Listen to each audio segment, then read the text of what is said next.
வணக்கம். நான் சாந்தி வெற்றிவேல். என் அன்பான உறவுகளுக்கு கோடி நன்றி. என்னுடைய குரல் மூலமாக நான் உங்ககிட்ட பேசிகிட்ருக்கேன். என்னுடைய கதைகளை நீங்கள் விரும்பி கேட்குறீங்க. கிட்டத்தட்ட 2000க்கு மேலே சப்ஸ்கிரைப் வந்திருக்கீங்க. நீங்கள் அத்தனை பேரும் என்னுடைய குடும்ப உறவு தானே. அப்போ நான் உங்களுக்கு நன்றி சொல்லி தானே ஆகணும். அதனால தான் சொல்கிறேன். அதனால் நீங்கள் எல்லாருமே என்னுடைய உறவுகள். நீங்கள் நல்லா இருக்கிறதுக்காக நல்ல நல்ல விஷயங்கள் மட்டும்தான் நான் இந்த சேனலில் சொல்ல போகிறேன். இந்த சேனலில் இப்போது நம்ம புராண கதையை தான் பார்க்குறோம். நம்ம நிறைய கதையை பார்க்க போகிறோம். அதில் இந்த கதையில் மகாபாரதம் உருவாக ஒரு பெண் தான் காரணம். உடனே உங்களுக்கு ஒவ்வொருத்தருக்கும் ஒவ்வொரு எண்ணம் வரும். கிருஷ்ணர் தான் காரணம், இல்லை பாண்டவர்கள் தான், இல்லைப்பா கௌரவர்கள் தான், கிடையாது திரௌபதி தான், அவங்க தான் சொல்கிறாங்களே பெண்கள்னு. இல்லைங்க, நீங்கள் சொன்ன அத்தனையும் தப்பு. மச்சக்கண்ணி தான் காரணம். ஆச்சரியமாக இருக்கா? மச்சக்கண்ணிக்கும் மகாபாரதத்துக்கும் என்னங்க சம்பந்தம்? அதை தாங்க சொல்ல போகிறேன். உங்களுக்கு மகாபாரதம்ன்றது கடல், அதிலிருந்து ஒவ்வொரு துளியை தான் நான் உங்களுக்கு கொடுக்குறேன். இப்போ நம்ம அந்த மச்சக்கண்ணியோட கதையை தான் பார்க்க போகிறோம். உங்களுக்கு அதுக்கு முன்னாடி கடவுளோட திருவிளையாடலை பற்றி நீங்கள் தெரிஞ்சுக்கணும். கடவுள் ஒரு மனுஷனை படைக்கிறாருன்னா விஷயம் இல்லாமல் யாரையும் படைக்க மாட்டார். நம்ம கூட அந்த மாதிரி தான். அதில் இவர் மச்சக்கண்ணியை படைக்கிறாருன்னா ஏதோ ஒரு காரணமாக தான் இருக்கும். அதுலேயும் நம்ம எதிர்பார்க்காத விதத்தில் படைக்கிறது இருக்குது பாருங்கள், அது ரொம்ப அபூர்வம். நம்ம சில படைப்புகளை பார்ப்போம்.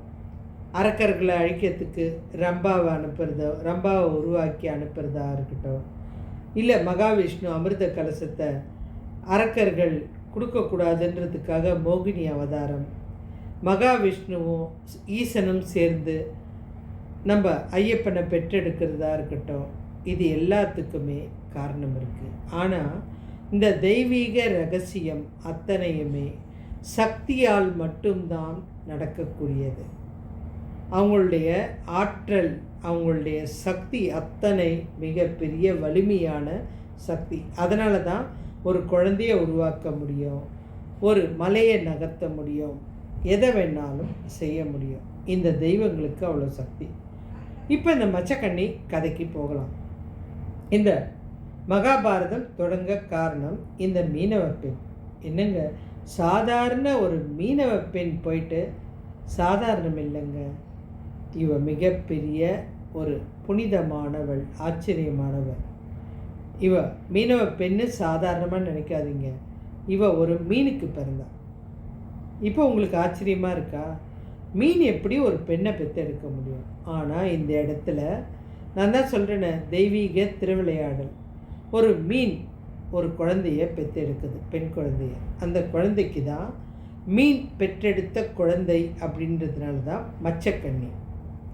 இந்த மச்சக்கண்ணியை அந்த பக்கம் வந்த தாசராஜன்ற ஒரு மீனவ தலைவர் அந்த குழந்தைய கொண்டு போய் சத்தியவதின்னு பேர் வச்சு வளர்க்குறார். இந்த குழந்தை அப்படி ஒரு அழகு. அந்த அழகு கண்ணே எடுக்க முடியாத அளவுக்கு அழகு. அந்த அழகான பெண்ணை அவர் வளர்த்துக்கிட்டு வராரு. ஆனால் அந்த பெண்ணுக்கு ஒரு மனக்குறை. ஒரு பொண்ணுக்கு அழகாக இருக்கிறத விட என்னங்க மனக்குறை இருக்குது? ஆனால் இந்த பொண்ணுக்கு என்ன கவலைன்னா, இவ போகிற இடத்துலெல்லாம் ஒரே மீன் நாத்தம் அடிக்கும். அந்த நாத்தம் தாங்கவே முடியாது. அந்த அழகே அந்த இடத்துல மறைஞ்சு போயிடும். அந்த அளவுக்கு மீன் நாத்தம் அடிக்கும். இந்த பெண்ணுக்கு அது ஒரு மனக்கவலையாகவே இருந்தது. இவ வளர்ந்த அப்புறம் தன்னுடைய அப்பா பார்த்த அதே வேலையை பார்க்க ஆரம்பித்தா. படகு ஓட்டுறது, மீன் பிடிக்கிறது, ஆற்றுக்கு போகிறது, இதே தான் அவளுடைய வேலை. அதை பண்ணிக்கிட்டு இருக்கும்போது அங்கே ஒரு முனிவர் வராரு. அவருடைய பேர் பராசர முனிவர். இவர் கிட்டத்தட்ட 500 வருஷம் தவம் இருந்து வராரு. நான் முதல்ல சொன்ன தெரியுமா, தெய்வ திருவிளையாடல்களை நம்ம யோசிக்கவே முடியாதுன்னு. இந்த முனிவர் 500 வருஷம் தவம் இருந்து வராரு. அதாவது இந்த உலகத்தில் தான் இருக்கோமா அப்படின்றது தெரியாத அளவுக்கு தவம் தான் 500 1000 வருடம் தவங்கள். இவர் அந்த மாதிரி தவம் இருந்து அந்த இடத்துக்கு வந்து நிற்கிறார். அவருடைய பார்வையில் முதல்ல அந்த மச்சக்கண்ணி தான் படறான். அவளை பார்த்ததுமே அவருக்கு ரொம்ப ஆசை வந்துருச்சு. இப்படி ஒரு அழகை நான் பார்த்ததே இல்லையே, நான் இது வரைக்கும் எத்தனையோ லோகம் போயிருக்கேன், ஆனால் இவ்வளோ மாதிரி ஒரு அழகை நான் பார்க்கல அப்படின்னு ஒரு நிமிஷம் யோசிச்சுட்டு அந்த பொண்ணுக்கிட்டேயே கேட்டார். அம்மா, நான் வந்து இப்போ தான் தவம் இருந்து வரேன். நான் இன்னும் இந்த உலகத்தை திரும்பி கூட பார்க்கல. நான் பார்த்த முதல் பெண் நீ தான். ரொம்ப அழகாக இருக்கிற. எனக்கு உன் கூட ஒரு நாளாவது வாழணும்னு ஆசையாக இருக்குது. நீ என்ன சொல்கிற அப்படின்றார். ஒரு நிமிஷ வாழ்க்கை நம்மளை மாற்றிடும். இதுவும் தெய்வ ரகசியம்தான். நம்ம நினைப்போம் நம்ம வாழ்க்கை எப்படி மாறப்போகுது அப்படின்னு. ஆனால் அந்த ஒரு நிமிஷம் டக்குன்னு எப்படி மாறுன்னே சொல்ல முடியாது. இந்த பொண்ணு யோசித்து பார்க்குறா. இவரை பார்த்தா முனிவர் மாதிரி இருக்குது, நம்ம மேலே ஆசைப்படுறாரு, ஒரு நாள் நம்ம கூட வாழணும்னு நினைக்கிறாரு. ஆனால் அது தப்புன்னு எனக்கு தெரியும். ஆனால் வந்து என்னுடைய சூழ்நிலைக்காக நான் வாழ்ந்து தான் ஆகணும் முடிவு எடுத்துட்டான். அதுக்கு முன்னாடி அந்த முனிவர்கிட்ட எனக்கு ஒரு 3 வரம் வேணும், அதை கொடுத்தீங்கன்னா நான் உங்கள் கூட ஒரு நாள் வாழறேன் அப்படின்ட்டு. முனிவருக்கு சந்தோஷம். ஏன்னா வந்து ஒரு பெண் வந்து விரும்பி நான் ஒரு நாள் தானே தாராளமாக வாழ்ந்துட்டு போகிறேன் அப்படின்றது பெரிய விஷயம். அந்த 3 வரம் முக்கியமான விஷயம். அவள் என்ன கேட்குறான்னா, நான் உங்கள் கூட வாழற இந்த விஷயம் இந்த உலகத்தில் யார் கண்ணுக்கும் தெரியக்கூடாது. இந்த ஒரு நாள் யார் கண்ணுக்கும் நான் உங்களோட வாழறது தெரியக்கூடாது. அடுத்தது வந்து என்னுடைய கற்பு கொஞ்சம் கூட கெடவே கூடாது. நான் எப்பவும் கன்னித்தன்மையோடு தான் இருக்கணும் அப்படின்னு 2வது வரம். 3வது வரம், ஏன் உடம்பில் இருக்கிற இந்த மீன் வாசனை போயிட்டு, மீன் நாத்தம் போயிட்டு, நான் இருக்கிற இடம்லாம் மனமாக இருக்கணும். எல்லாரும் வந்து என்னை பார்க்க ஆசைப்படணும். இவ்வளோ ஒரு மனமாக எங்கேருந்து வருது அப்படின்னு பார்க்க ஆசைப்படணும். அந்த அளவுக்கு எனக்கு ஒரு வாசனையை நீங்கள் கொடுக்கணும். இந்த 3 வரம் கொடுத்தீங்கன்னா நீங்கள் சொல்கிற விருப்பப்படி நான் நடக்க தயார் அப்படின்ட்டேன். அடுத்த நிமிஷம் அந்த படகு புகையால் மறைக்கப்பட்டுடுச்சு. அப்படின்னா இவங்க அந்த ஒரு நாள் வாழ்க்கையை வாழ்ந்துட்டாங்க. இவங்க வாழ்ந்ததுக்கு அடையாளமாக அவங்க எதிர்க்க ஒரு குழந்தை ஒரே அந்த நாளில் வளர்ந்து பெரிய குழந்தையாக ஆயிடுச்சு. அந்த குழந்தை யார் அப்படின்னா உங்களுக்கு ஆச்சரியமாக இருக்கும். அவர் தான் வேதவியாசர். பராசர முனிவருக்கும் மச்சக்கண்ணிக்கும் பிறந்த மகன்தான் வேதவியாசர். குழந்தை பிறந்ததுமே பெரியவனாக வளர்ந்துட்டு, அன்னையே உனக்கு எப்போ என்னுடைய உதவி தேவையோ நீ மனசில் நினச்சினா அடுத்த நிமிஷம் நான் வந்துடுவேன் அப்படின்ட்டு அந்த குழந்தை தவம் செய்ய போயிடுச்சு. இப்போ இவங்களுடைய இணைப்பு எதுக்காக நடந்ததுன்னா இந்த வேதவியாசரை உருவாக்க தான். நான் அதனால தான் சொன்னேன் தெய்வ ரகசியங்கள் ரொம்ப அற்புதமாக இருக்கும் அப்படின்னு. இந்த பெண் வந்து வீட்டுக்கு வந்துட்டா. அவளுடைய குழந்தை அவளை விட்டு, அதாவது வளர்ந்து அது தவம் செய்ய போயாச்சு. வேதவியாசர் இவ வந்தாச்சு. இப்போ இவளுடைய வாழ்க்கையில் நடக்கிற மாற்றங்களை பாருங்கள். சந்துனு மகாராஜாவை பற்றி உங்களுக்கு சொல்லியிருக்கேன். அவர் கங்கையை பிரிஞ்சு அவள் ஒவ்வொரு குழந்தையாக கொல்றதை பார்த்து தாங்க முடியாமல் அவள் பிரிஞ்சு எதுக்காக இதை கொன்னேன் அப்படின்னு கேள்வி கேட்கும்போது ஒரு குழந்தையோடு மறைஞ்சிட்டா பாருங்க. அதுக்கப்புறம் இந்த சந்துனு மகாராஜா ரொம்ப வேதனையாக அந்த காட்டில் தான் சுற்றிக்கிட்டு இருக்கார். அப்படி வரும்போது இந்த பெண் யோக காந்தின்னு கூட சொல்லுவாங்க. அதாவது அந்த வாசனை அவள் மேலே இந்த வாசனை அவரை இழுக்குது. அந்த பெண் இருக்கிற இடத்துக்கு போகிறாரு. போனால் அவள் அங்கே உட்காந்துருக்கா. நான் இப்படி ஒரு மனத்தை பார்த்ததே இல்லை. நீ இருக்கிற இடம் அத்தனை வாசனையாக இருக்குது. நீ யார் பெண்ணே அப்படின்னு கேட்குறாரு. அந்த பெண் சொல்கிறா, நான் ஒரு மீனவ குலத்து தலைவனுடைய மகள் அப்படின்றா. அப்படியா? எனக்கு உன்னை ரொம்ப பிடிச்சிருக்கு. நான் வாழ்ந்தால் அவங்க கூட தான் வாழணும்னு நினைக்கிறேன். நீ என்னை கல்யாணம் பண்ணிக்கிறியா அப்படின்னு கேட்குறாரு. அப்போ அவங்க சொல்கிறாங்க, எங்கள் அப்பா கிட்ட கேட்கணும். அவர் முடிவு எடுத்தால் தான் நான் கல்யாணம் பண்ண முடியும் அப்படின்னு அவ சொல்லிட்டான். இவளுடைய விருப்பத்தை ஏற்றுக்கிட்ட அரசர் இந்த தாசராஜனை போய் பார்க்குறாரு. உங்கள் பெண்ணை எனக்கு திருமணம் செஞ்சு கொடுங்க அப்படின்னு கேட்குறாரு. அதுக்கு அவர் சொல்கிறாரு, நீங்கள் இந்த நாட்டு மன்னராக இருக்கலாம், எனக்கு கவலை இல்லை. என் பொண்ணை உங்களுக்கு திருமணம் செஞ்சு கொடுக்குறத பற்றியும் கவலை கிடையாது. ஆனால் உங்களுக்கு ஏற்கனவே ஒரு கல்யாணம் ஆயிருக்கு. உங்களுக்கு தேவ விரதன்னு ஒரு குழந்தை கூட இருக்குது. இதை நீங்கள் மறைச்சிட்டு என் பொண்ணை கல்யாணம் பண்ணுறீங்க. ஆனால் அதை பற்றி எங்களுக்கு கவலை இல்லை. ஆனால் என் பொண்ணுக்கு பிறக்கிற குழந்தைக்கு தான் இந்த அரசாட்சியை நீங்கள் கொடுக்கணும். இல்லைன்னா என் பொண்ணை நான் கட்டித்தர மாட்டேன் அப்படின்னு சொல்லிட்டார். சந்தனு மகாராஜா இந்த விஷயம் தெரிஞ்சதுமே மனசு ஃபுல்லாக வருத்தமாயிடுச்சு. நம்ம வாழ்க்கை ஏன் எப்படி ஆயிடுச்சு? முதல்ல கங்கையை விரும்பணும், கல்யாணம் பண்ணோம், குழந்தைகளெல்லாம் கொன்னா, கடைசி குழந்தைய ஏன் கொல்றேன்னு கேட்கும்போது குழந்தையோட மறைஞ்சிட்டா.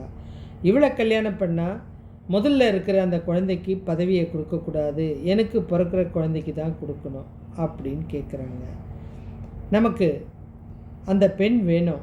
ஆனால் எப்படி தவறு இல்லையா? அரச குடும்பத்தில் பிறந்த ஒரு குழந்தைக்கு ஆட்சி கொடுக்காம அந்த மீனவ பெண்ணுக்கு பிறக்க போகிற குழந்தைக்கு எப்படி நான் பொறுப்பை கொடுக்கறது அப்படின்னு யோசிச்சுட்டே அவர் வருத்தத்தோடு உட்காந்துருக்காரு. இந்த நேரம்தான் அவர் கங்கையை போய் பார்க்குறாரு. கங்கையும் அவர் தனியாக இருக்கிறத நினச்சி வருத்தப்பட்டு தான் எடுத்துகிட்டு போன அந்த தேவதத்தனை, தேவ விரதனை அவன் அந்த மன்னர் கையில் ஒப்படைக்கிறான். உங்களுடைய மகன்தான் இவன், இவனுக்கு எல்லா கலையும் கற்றுக் கொடுத்துருக்கேன், நீங்கள் எடுத்துகிட்டு போங்க அப்படின்னு அனுப்பிச்சிட்டான். பெரிய பையனாக அந்த தேவ விரதனை கொடுத்துட்டாங்க. இவர் வருத்தமாக இருக்கிறத பார்த்த தேவ விரதன் நேராக அப்பா கிட்ட கேட்குறான், ஏன்பா எதுக்காக வருத்தமாக இருக்கீங்க? நான் ஒரு பொண்ணு மேலே ஆசை வச்சேன்ப்பா. அந்த பொண்ணு பார்க்குறதுக்கு ரொம்ப அழகாக இருந்தா, அவள் இருக்கிற இடத்துல அவ்வளோ வாசனை, எனக்கு அது ரொம்ப பிடிச்சிருக்கு. ஆனால் கல்யாணம் பண்ண கேட்டால் அவங்க நிறைய நிபந்தனைகள் சொல்கிறாங்க. எனக்கு அந்த நிபந்தனையெல்லாம் கொடுக்கறதுக்கு விருப்பம் இல்லை அப்படின்னு சொல்லும்போது இவர் நேராக கிளம்பி அந்த மச்சக்கண்ணியோட வீட்டுக்கு போகிறார். யார்? இந்த தேவ விரதன், சந்தனு மகாராஜாவுடைய ஒரே வாரிசு. ஏன்னா 7 குழந்தை இறந்துருச்சு இல்லையா, அதனால் இவர் அங்கே போய் கேட்குறார்.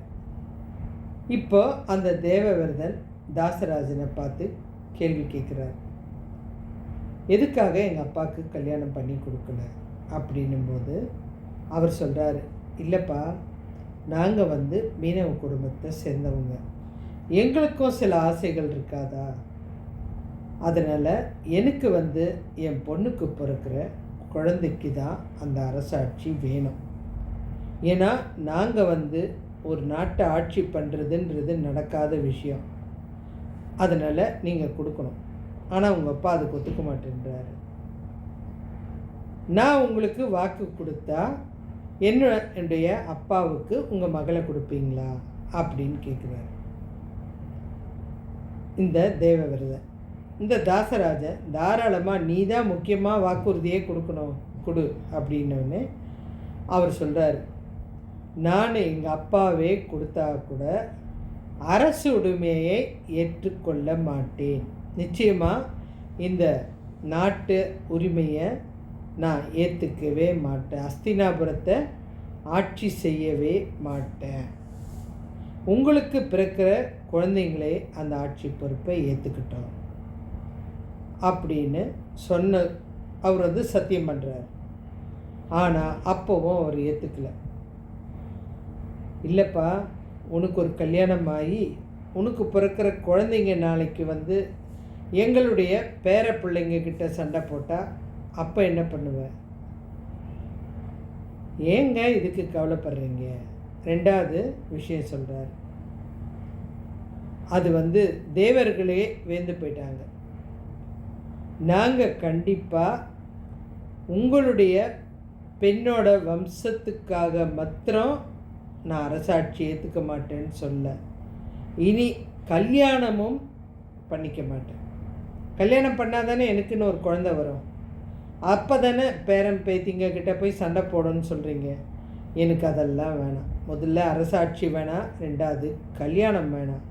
நான் கடைசி வரைக்கும் இந்த உலகத்தில் இருக்கிற வரைக்கும் பிரம்மச்சாரியாகவே வாழ்வேன் அப்படின்னு சொல்லும்போது தான் தேவர்களே ஒரு தந்தைக்காக ஒரு மகன் இப்படி ஒரு வெறியான சத்தியத்தை பண்ணுறானே அப்படின்னு தேவர்கள் பூ மாறி தூவி பீஷ்மான்றாங்க. பீஷ்மா அப்படின்றது அந்த பீஷ்மர் சபதம்ன்றது ரொம்ப ஆணித்தரமான தைரியமான, யாரும் எடுக்க தயங்குற ஒரு சபதம்.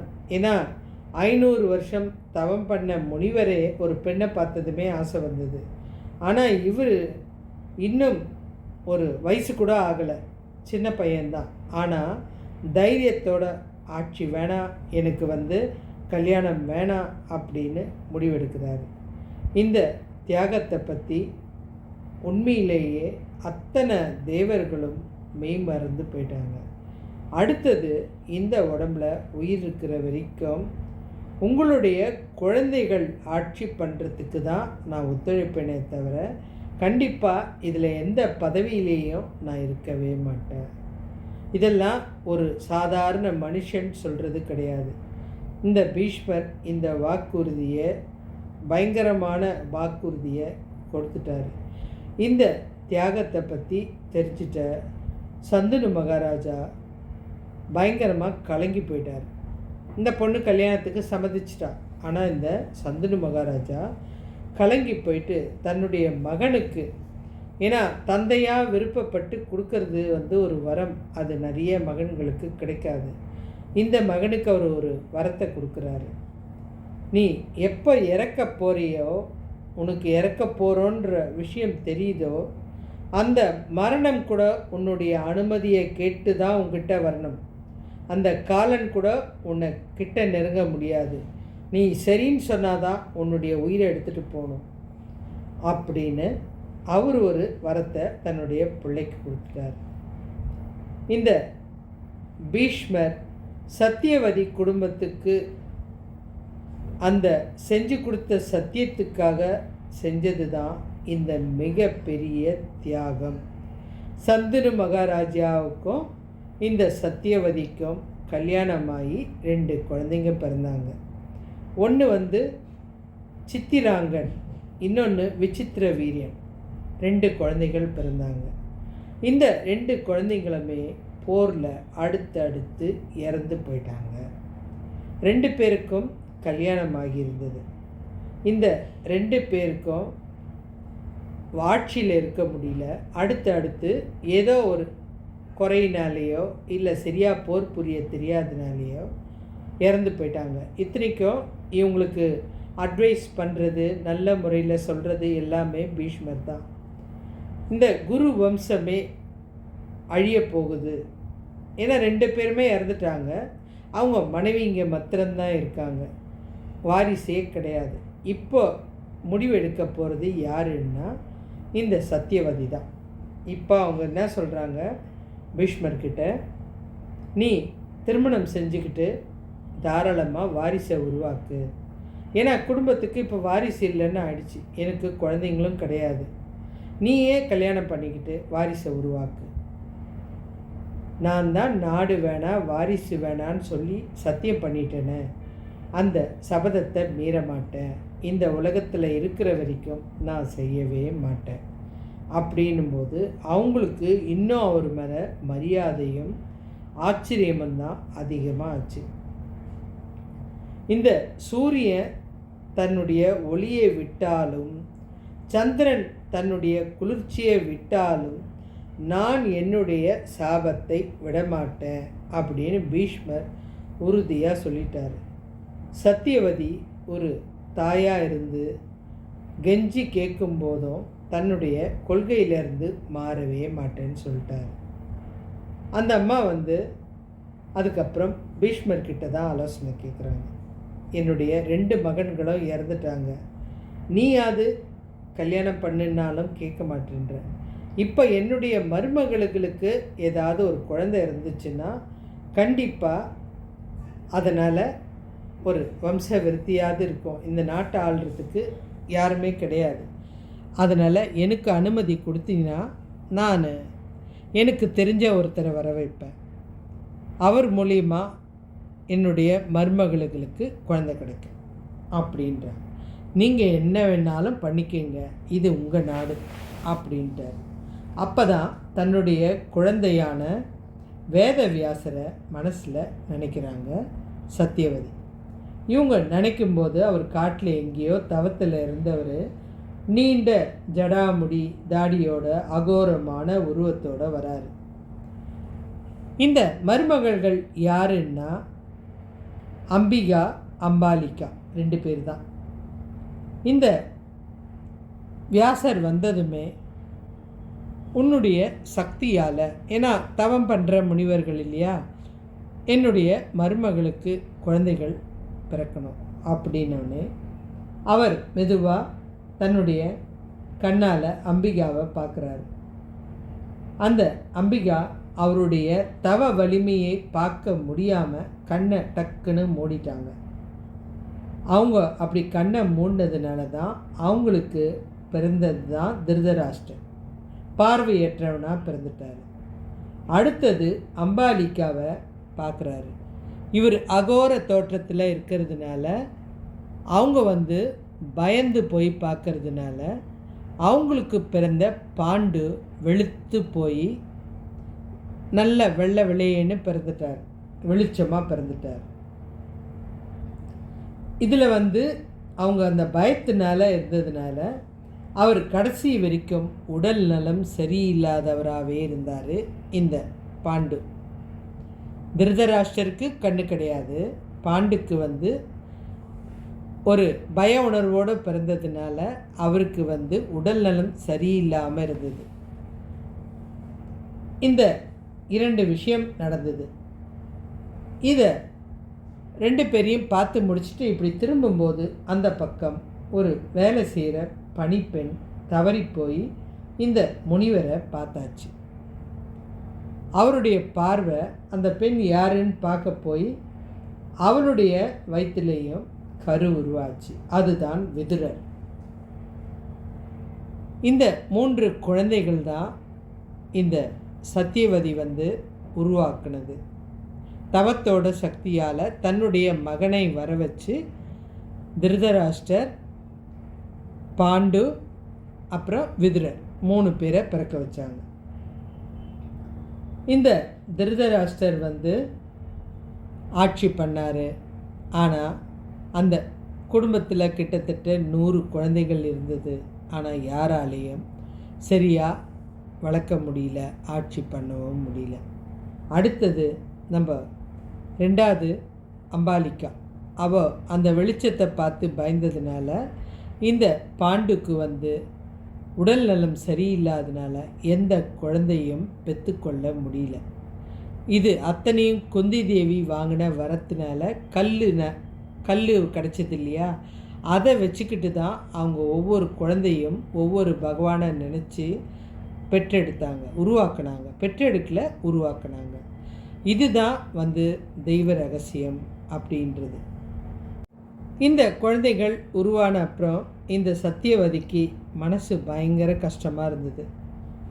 இந்த மகாபாரத போருக்கு முன்னாடியே அவங்க ரொம்ப வேதனை அடைய ஆரம்பிச்சிட்டாங்க.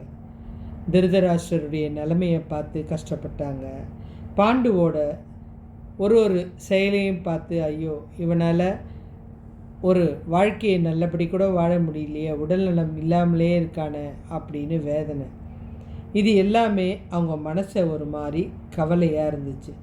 இந்த குழப்பத்துக்கெல்லாம் என்ன காரணம் அப்படின்னு வியாசரை பார்த்து கேட்குறாங்க. நீ தான்ப்பா எனக்கு சொல்லணும், ஏன்னா உனக்கு அறிவாற்றல் அதிகம் அப்படின்னோடனே அடுத்தடுத்து இழப்பு இதெல்லாம் காரணம் அவங்களுக்கு எடுத்து சொல்கிறாரு. நீ பண்ண ஒரு தவறு தான் தாயே இது அத்தனைக்கும் காரணம். ஏன்னா இன்னொருத்தருடைய சொத்தை பிடுங்கிறது ரொம்ப தப்பான விஷயம். உனக்கு நல்ல வாழ்க்கை கிடைச்சிது, தெய்வத்தோட அனுகிரகத்தால் உங்களுக்கு ஒரு சிறந்த மகனாக நான் பிறந்திருக்கேன். அடுத்து ஒரு அரசனே விரும்பியிருக்கான், நீங்கள் கல்யாணம் பண்ணி நல்லா வாழ்ந்திருக்கலாம். ஆனால் நீங்கள் அதையும் செய்யலை. அதுக்கப்புறம் அதுக்கு உரிமையாக இருந்த ஒரு மூத்த மகனுக்கிட்ட நீங்கள் சில வரங்களை வாங்கிட்டீங்க. அந்த வரத்தினால அவருடைய வாழ்க்கையே முழுக்க அழிச்சிட்டீங்க. இத்தனையும் மீறி உங்கள் பசங்க எப்படி நல்லா இருப்பாங்கன்னு நினைக்கிறீங்க? இன்னும் நீங்கள் நிறைய பார்த்து துன்பப்பட வேண்டி இருக்குது. இதுக்கப்புறம் மகாபாரத போர் இருக்குது, நிறைய பிரச்சனைகள் இருக்குது. 2 பசங்களுக்கும் மத்தியில் நிம்மதி இல்லாத போராட்டம் இருக்குது. இதில் உங்களை யாருமே திரும்பி கூட பார்க்க மாட்டாங்க. நீங்கள் செஞ்ச சாதனையெல்லாம் இவங்க வாழறதுக்கு தான், ஆனால் இதை யாருமே அனுபவிக்க முடியாது. நீங்கள் பண்ணது அத்தனையும் வீண்தான். நீங்கள் புண்ணியம் தேட ஒன்றா வழி செய்யலாம். அதுக்காக நீங்கள் எங்கேயாவது போய் தவம் இருங்க. கண்டிப்பாக இங்கே இருந்தீங்கன்னா இன்னும் நிறைய பாவங்களை நீங்கள் சுமக்க வேண்டி இருக்கும். ஒருத்தருடைய நாட்டில் ஆட்சி செய்ய வேண்டிய உரிமை இருக்கிற ஒருத்தரை அழிச்சிட்டு உங்களுடைய குழந்தைகளை உரிமையாக்கணும்னு நினச்சிங்க. ஆனால் நீங்கள் பெற்ற 2 குழந்தைங்களும் காரணமே இல்லாமல் ரொம்ப திறமைசாலியாக இருந்து கூட சாதாரண ஒருத்தனால் இறந்து போயிட்டாங்க. இதுக்கு காரணம் அந்த முதல் குழந்தை கூட கிடையாது, யாரோ ஒருத்தர். அடுத்தது இந்த நாடு நல்லா இருக்கணும்ன்ட்டு நீங்கள் என்னை வர வச்சு இப்போ இந்த 2 மருமகளுக்கு குழந்தை கொடுக்க சொன்னீங்க. நான் என்னுடைய அருளால் அவங்களுக்கு குழந்தை பாக்கியத்தை கொடுத்துருக்கேன். ஆனால் அதுவும் நாட்டை ஆட்சி செய்யாது. ஒருத்தர்கிட்ட இருந்து பிடுங்கிறது கண்டிப்பாக கடைசி வரைக்கும் பயன் தராது. அது என்னைக்கு இருந்தாலும் ஒரு பிரச்சனையாக தான் இருக்கும் அப்படின்னு அவங்கக்கிட்ட சொல்லும்போது தான் அவங்களுக்கு தான் பண்ண தப்பு தெரியுது. தான் யார் ஏதுன்னு தெரியாமல் அவங்க ஒரு மகன்கிட்ட, பீஷ்மர்கிட்ட, நீ எனக்கு இந்த வரத்தெல்லாம் கொடுக்கணும், அப்போ தான் நான் கல்யாணம் பண்ணுவேன் அப்படின்னு சொன்னது அது எவ்வளோ பெரிய தப்பு. ஆட்சி செய்ய வேண்டிய ஒருத்தர்கிட்ட இருந்து பறிச்சுட்டு என்னுடைய வம்சம் மாத்திரம்தான் ஆட்சி செய்யணும் அப்படின்னு நினச்சது கடைசி வரைக்கும் அந்த வம்சம் ஆட்சி செய்ய முடியாமல் போனதுக்கு இந்த மச்சக்கண்ணி மாத்திரம்தான் காரணம். அந்த பாவத்துக்காக இவங்க போய் ஒரு காட்டில் உட்காந்து தவம் இருந்தாங்க. இவங்க இந்த நாட்டோட வாழ்க்கையே வெறுத்து போயிட்டாங்க. ஆனால் கடைசி வரைக்கும் இவங்க இப்படி உருவாக்கின இந்த நாடு நிம்மதியாகவே இல்லை. இந்த சொந்த அண்ணன் தம்பி 2 பேருக்குமே பகை இருந்துக்கிட்டே இருந்தது. ஒருத்தர் மாற்றி ஒருத்தர் அடிச்சுக்கிட்டு யாரும் நிம்மதியாக வாழாமல், அந்த நாட்டு மண்ணில் யாரும் உயிரோடு இல்லாமல், யாரும் ஆட்சி செய்ய முடியாமல், அந்த சிம்மாசனத்தில் கூட யாருமே உட்காரல நிலையா.